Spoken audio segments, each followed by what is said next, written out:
All extant or living amphibians belong to the subclassless Amphibia, which further divides into three orders: the Aruna, or the frogs and toads, the Urodela, the salamanders, and the Gynocephalia, the Sicilians. The word amphibian is derived from the Greek term amphibios, meaning both kinds of life.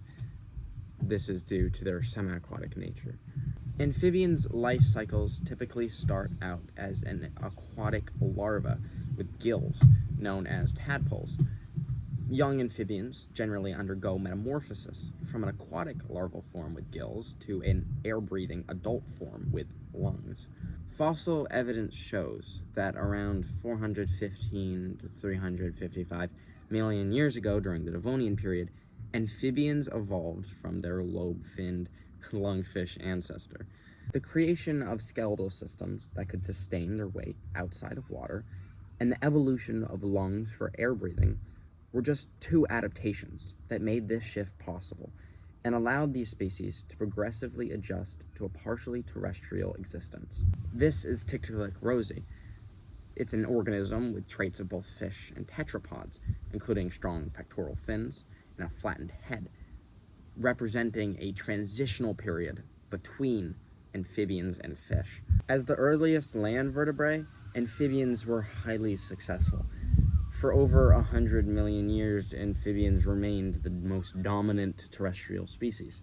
Because amphibians require water for their eggs to develop, modern, just like ancient amphibians, are heavily reliant on aquatic environments. But as amphibians began to evolve into reptiles, reptilians replaced amphibians as the dominant land vertebrae due to their self-contained egg allowing them to live completely on land. There are approximately 8,000 species of amphibians, 88% of which are frogs. In today's video, we will be exploring the Anura, the frogs and toads. The distinction between frogs and toads are completely informal. Toads are typically recognized for their rough skin texture and their parotoid glands.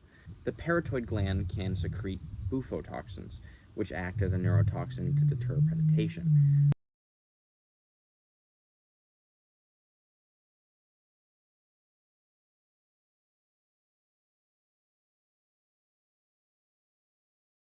All frogs' way of eating is very interesting. They have a sticky tongue which they can launch out to catch prey, and then they use their eyeballs to shove food down their esophagus. Now, an interesting fact is that frogs were the first land animals to develop vocal cords. They are also the only amphibian with vocal cords. This is due to the fact that sound plays an incredibly important role in mating for frogs. All male frogs have vocal sacs, which are skin pouches that, when filled with air, resonate sounds like a megaphone.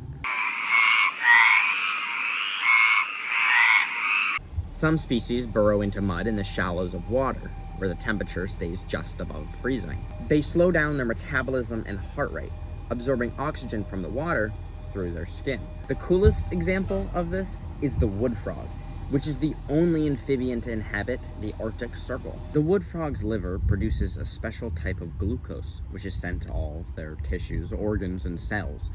It acts as like a natural antifreeze, and it keeps the water inside the cells from freezing and causing damage. Nearly 65% of the frog's body is entirely frozen, and their heart and lungs stop working. They can stay in this state for up to 8 months without any damage to their body. And now I'm gonna move to talk about the families within the Aruna, although it's gonna take at least 2 videos because of the gargantuous amount of species of frogs. The first 2 families to break off are the tailed frogs and the New Zealand primitive frogs. Now, it's important to note that no adult frog has a tail. This appendage is simply an extension of the male's cloaca. These species live in fast-moving streams, so instead of externally fertilizing like other frogs, these species insert their cloaca into the female to breed. The New Zealand primitive frogs are small species native to New Zealand. Both of these families are notorious for belly flopping. Ancient frogs, such as these primitive species, use the ability to jump to launch themselves back in water upon being spotted by a predator. Modern frogs, which have become more terrestrial, developed this ability further, allowing them to use it as a form of locomotion rather than a form of escape. Now, the next two families are considered toads that live in Afro-Eurasia.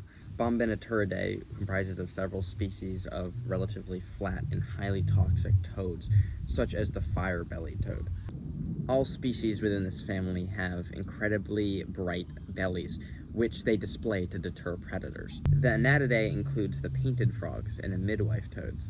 Most are endemic to Europe, but 3 species occur in northwest Africa, and 1 species in Israel. The next duo of frog families to break off is known for their exceptionally weird features. The Peepidae is a highly aquatic family of frogs. They are known for lacking tongues, instead utilizing a vacuum-like suction method to capture prey underwater, much like the Matamata. These frogs are specially adapted to produce and hear sounds underwater. They also possess a lateral line system, like fish, which allows them to detect motion underwater. These frog species possess lungs and will occasionally resurface to gulp up some air, but most of their oxygen comes through their skin. Now, the Peepa, or the Suriname toad, has an especially weird way of raising their children.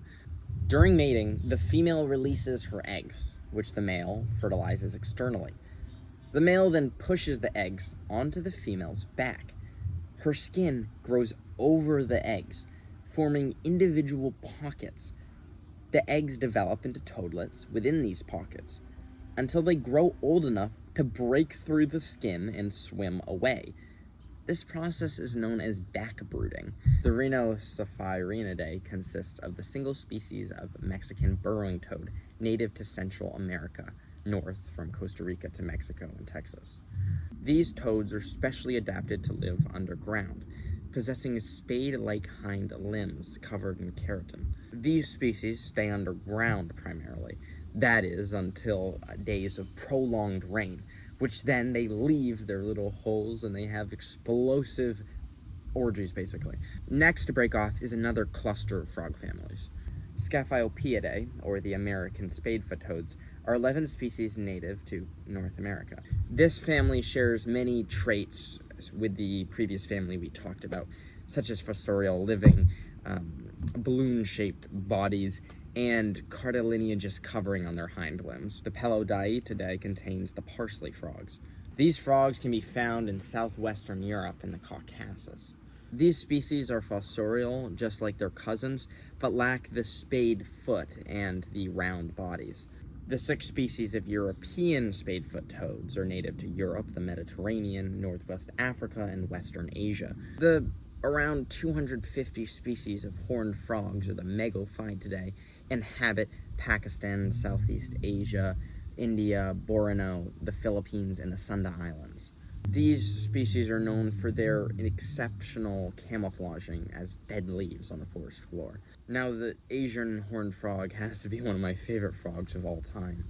The Halophrynidae consists of the ghost frogs, native to swift-moving mountain streams in South Africa. The Zooglossidae includes the Seychelles frogs that are found in the Seychelles Islands. Now, this next family's Latin name is killing me to pronounce, but I'm going to try my best. Nasocobatricius. Nasocobatricius family's name is as strange as the frogs that encompass it. That is, the purple frogs that are endemic to southwestern India. These frogs remain underground for the majority of the year, only emerging a few days to breed, like some demented, moist mole. Calyptocephalia contains several species found in Chile. The helmeted water toad of this family is the second largest frog to exist. It reaches over a foot in length. The Australian ground frogs of Myobractrichidae are a family of frogs found in Australia and New Guinea. The Limotinastidae clade is encompassed by the Australian ground frogs.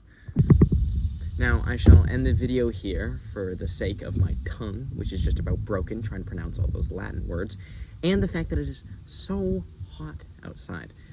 I shall continue my videos later.